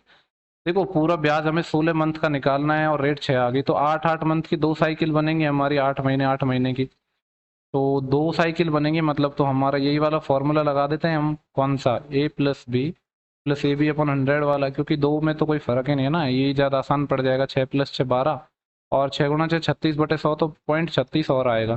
तो बेसिकली ओवरऑल जो ब्याज आएगा ना, वो 12.36% आएगा। और हमसे पूछा भी इन्होंने ब्याज ये कि ब्याज कितना होगा, तो 31,600 रुपये का 12.36% अगर हम निकालेंगे, तो हमारा जो जवाब है जो पूछा है वो निकल के आ जाएगा। तो यहाँ से ये 2 जीरो से 2 जीरो बहुत प्यार से कट गई। और अभी मेरे को मल्टीप्लाई करना है 316 को 12.36 से। तो पहले मैं 12 से कर रहा हूँ 336 को, फिर 0.36 से बाद में कर दूंगा। तो 12 से करूंगा तो 12 छः की 72, असीलाई 7, 12 एकम 12 और 7 19, असीलाई 1 और 12 तिया 36 और 1 37, 3792, तो ये हो गया प्लस। अब क्या रह गया मेरा, 316 को मल्टीप्लाई करना रह गया 0.36 से। इससे और मेरे को मल्टीप्लाई करना है इसको, तो इससे मल्टीप्लाई कर, तो ये कितना आ जाएगा हमारा, 0.36 से मेरे को मल्टीप्लाई करना है, तो कर लेते हैं। हाँ देखो, 6 6 36, असीलाई 3 और 6 एकम 6 और 3 9 और 6 3 18, और 3 से और करना है तो 316 को 3 से करेंगे तो 900 और 948 हो जाएगा ये। तो ये आएगा 948, इतना आ जाएगा ना ये। तो ये कितना आ जाएगा, 6 9 और 8 17, असीलाई 1 8 4 12 और 1 13, असीलाई 1 9 और 1 10 और 1 11, और 2 के बाद पॉइंट है ना, 113.76 और हो जाएगा ये।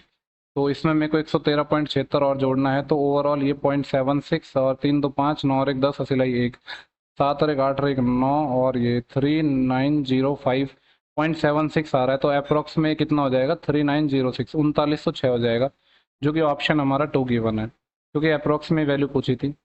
इसके बाद देखते हैं जो नेक्स्ट क्वेश्चन है, वो हमारा क्वेश्चन नंबर 111 है। देखो कुछ लोगों ने मेरे को इसको ये वाला क्वेश्चन भेजा था कि ये वाला क्वेश्चन गलत आया है, पर ये क्वेश्चन सही है। पता नहीं लोग कैसे लगा कि उनको गलत है। डिस्कस कर लेते हैं। बोल रहे हैं कि 12 संख्याएं हैं जिनको आरोही क्रम में व्यवस्थित किया गया है। मान लो कि ऐसे नंबर हैं आरोही क्रम में, यानी बढ़ते हुए, A1 A2 A3, ऐसे 12 नंबर हैं और ये टोटल 12 तक जाएंगे। ये इस तरीके से है।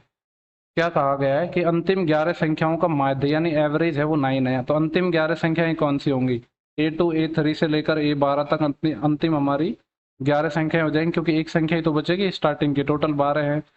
इनका जो माध्य 9 है, तो सम है वो 99 हो जाएगा। देन आगे बोल रहा है और सभी जो 12 संख्याएं हैं उनका माध्य 11 है, यानी A1 से लेकर हमारा जो A12 है वहां तक का सम कितना आएगा। 12 संख्याओं का औसत 11 है, तो 12 गुना 11, 12 जाएंगे 120 और 12 कम 12 132 आ जाएगा। अब देखो, अगर मैं इक्वेशन 2 में से इक्वेशन 1 को माइनस करूं तो क्या आएगा हमारा यहाँ पे। तो जब मैं दूसरे में से पहले को घटाऊंगा तो देखो A2 से लेकर सारी वैल्यू कट जाएंगी, सिर्फ A1 बचेगा, जो कितना होगा 132 माइनस 99, तो कितना आ जाएगा ये हमारा 33। तो A1 की वैल्यू 33 आ गई। अब यहाँ पे बोल रहा है तो दूसरी संख्या का मान ज्ञात कीजिए जो पहली संख्या से 66 सही 2/3% ज्यादा है। देखो यहाँ पे दूसरी संख्या का मान निकालना है। देखो जो ये दूसरी संख्या बोल रहा है ना, ये इस सीरीज की दूसरी नहीं है। देखो लैंग्वेज में थोड़ा कंफ्यूजन होगा शायद, इसीलिए मैं कोई क्वेश्चन भेजा होगा। 66 सही 2/3% का मतलब होता है 2/3, यानी जब पहली संख्या अगर 3 है तो दूसरी संख्या 2 ज़्यादा है, 5 है। 3 की वैल्यू 33 है, 11 गुना है, तो 5 की वैल्यू कितनी हो जाएगी, 11 गुना तो 55 हो जाएगा। ठीक है। देखो ये हो जाएगा। अब देखो ये दूसरी संख्या अगर ये 55 होगी ना, तो A1 ही हमारा 33 आ गया, और अगर A2 55 होएगा तो इन दोनों का सम ही कितना हो गया, 50 30 80 88 हो गया, और ओवरऑल सम हमारा 99 था। तो मतलब ऐसा होगा कि ये जो दूसरी संख्या है इस सीरीज की दूसरी नहीं है, किसी और नंबर के बारे में बात कर रहा हूँ, क्योंकि यही निकल रहा है यहाँ से, तो उस हिसाब से 55 आंसर आ जाएगा। इसके बाद देखते हैं कि जो नेक्स्ट क्वेश्चन है हमारा वो क्या है। तो नेक्स्ट क्वेश्चन हमारा लास्ट क्वेश्चन है DI का, और ये अच्छा क्वेश्चन है DI का। ठीक है। देखो यहाँ पे क्या बोल रहे, तो following chart show the number of telephone conversation at a call centre for various call duration on particular day. किसी कॉल सेंटर पर जो हमारा टेलीफोन कन्वर्जेशन है उसके बारे में दिया है। यहाँ पे दिया है नंबर ऑफ कॉल्स, और यहाँ पे दिया है इतने मिनट बाद हुई है। पूछ रहा है कि how many minute of telephone conversations took place on the day. उस दिन कितनी टोटल बात हुई, ये मिनट में पूछ रहा है। तो देखो यहाँ पे नंबर ऑफ कॉल्स आए 4, और 4 मिनट हमारी बात हुई, और वो कितने हुई, मतलब 4 बार कॉल आए 1 मिनट तक, तो 4 गुणा 1 प्लस जो सेकंड डाटा है वो 14 बार कॉल आए 2 मिनट तक, तो 14 गुणा 2 प्लस। देन इसके बाद है 40 टाइम कॉल आए 3 मिनट तक, तो 40 गुणा 3। और जो नेक्स्ट है वो 30 टाइम कॉल आए 4 मिनट तक, तो ये हो जाएगा हमारा 30 गुणा 4। ठीक है, ये 30 है यहाँ पे। और इसके बाद है 12 टाइम कॉल आए 5 मिनट तक, तो 12 गुणा 5, यानी बेसिकली सबको मल्टीप्लाई करके सम करना था। तो देखो ये तो 4 हो जाएगा, और 14 दूनी 28 हो जाएगा, 40 तिया 120 हो जाएगा, और 30 चौके 120 हो जाएगा, और 12 पंजे 60। तो 12 12 24, 240 और 60, 300, 328 और 4, 332, 332 मिनट आ जाएगा इसका हमारा आंसर, जो कि है ऑप्शन नंबर। देखो ये मैंने एनालिसिस में भी बताया था, लेकिन वहाँ पे हमारे पास डेटा नहीं था, लेकिन मैंने आंसर बताया था कि जो आंसर है वो 332 था। ठीक है, तो इस शिफ्ट के हमारे सारे सवाल हो चुके हैं। तो ये हमने जो डिस्कस किए है वो हमने किए है लेवल 3 नहीं, लेवल 2 किया है 16 जून का। और ये है हमारा शिफ्ट 2। आने वाले वीडियो में हम शिफ्ट 3 डिस्कस करेंगे। इसके बाद हमारा 13 जून के और बच गए हैं इसी लेवल 2 के। इसकी 2 शिफ्ट बचे हैं, शिफ्ट 1 और शिफ्ट 2। ठीक है, तो एक वीडियो ये बचा है, एक ये सिर्फ 3 वीडियोज और बाकी हैं। बाकी फिर हमारे लेवल्स सारी लेवल के लेवल 6, 5, 4, 3, 2 इन सब के कंप्लीट हो जाएंगे। ठीक है, तो अगर आप लोगों को सेशन पसंद आया तो आप सेशन को लाइक कमेंट शेयर ज़रूर करें, और लोगों के साथ शेयर भी ज़रूर करें। ठीक है, और जिन लोगों ने चैनल को सब्सक्राइब नहीं किया है वो लोग चैनल को सब्सक्राइब ज़रूर कर लें। और आप बेल आइकन पर भी प्रेस कर लें, जिससे कि जो भी मैं वीडियो डाल रहा हूँ उसका नोटिफिकेशन आपको मिल जाए, जिससे कोई वीडियो मिस ना हो। चलो, तो नेक्स्ट वीडियो में बात करते हैं। इस वीडियो में इतना ही था, तब तक के लिए आप पढ़ते रहिए। Thank you for watching, have a good day.